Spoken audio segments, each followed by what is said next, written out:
Kaixo, ongi etorria, eskala grafikoa ematen digute eta galdetzen digute lehenengo zein den zenbakizko eskala. Orduan, egin beharko duguna da jarri hiruko erregla bezala, proportzionaltasuna, mapa eta errealitatea.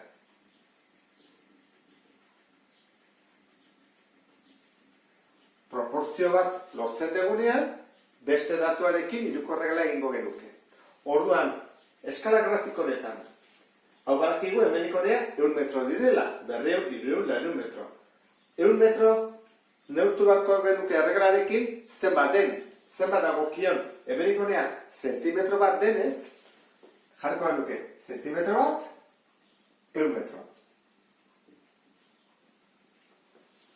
Hoi da lehenengo gauza. Baina, kontuatu baldin bazera, hemen zentimetro bat baldin badago, eta hemen 100 metro zenbakizko eskalan ez dira unitatea jartzen. Orduan biak jarri barretugu unitate berdinean. Zer da erresagoa? Hau pasatzea metrotara edo pasatzea zentimetrotara. Hau pasatzea zentimetrotara, ez da? Orduan, kentzen ditugu metroak eta pasabarro dugu zentimetrotara. Metrotik zentimetrotara bi pauso dira. Orduan, koma, bi mugitu behar dugu. Bat, bi zero gertzen dira. Horrek esan nahi du, nik horrein zentimetroak kendu dezaket. Eta jarri dezaket bat 10.000. Hori izango dezake eskala. Zenbakizko eskala. Horrek esan nahi du, mapan bat dena, errealitatean 10.000 aldiz handiagoa dela. Bigarren galdera erantzuteko zenbakizko eskala erabiliko dugu. Praktikoagoa da eskala grafikoa baino. Orduan, bat baldin bada mapa, 10.000 aldiz handiagoa izango da realitatean. Orduan, 17 zentimetro. Hori zer dira? Dudarik gabe mapan dela. Orduan, errealitatean izango da 10.000 aldiz handiagoa. Ego genuke erantara. 17 bider 10.000.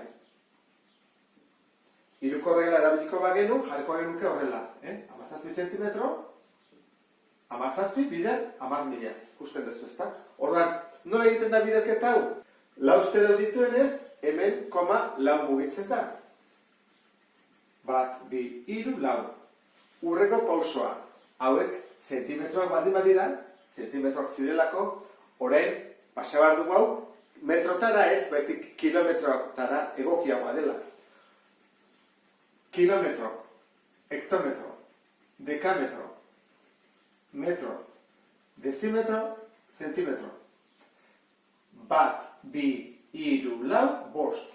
Koma orduan, bost mugitu behar dugu ezkerretara. Bat, bi, hiru, lau, bost. Gelditzen zaigu, bat, koma, zazpi, kilometro. Eta honekin bukatuko genuke problema hau, beste bat arte, agur?